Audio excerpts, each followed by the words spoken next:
আমরা আলেমরা কত ওয়াজ করি, এই যে ছেলেরা মাদ্রাসায় পড়ে এদেরকে দেখলে অনেকে মনে করে হুজুর কাট্টুমুল্লাহ কিতে বুঝে, বুদ্ধি নাই, ঠিক নেই, কয়নি আল্লাহ কয় এরা হইছে বুদ্ধিজীবী। সুবহানাল্লাহ কইতেন না?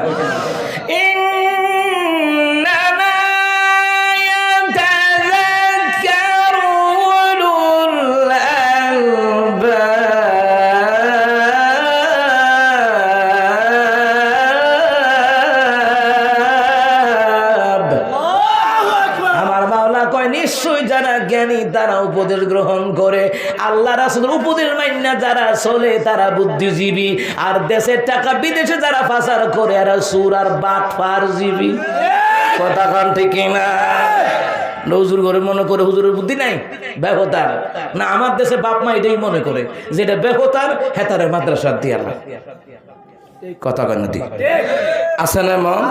আপনি গিয়া দেখেন যেটা প্রতিবন্ধী তারা দেলাই আল্লাহর রাস্তা।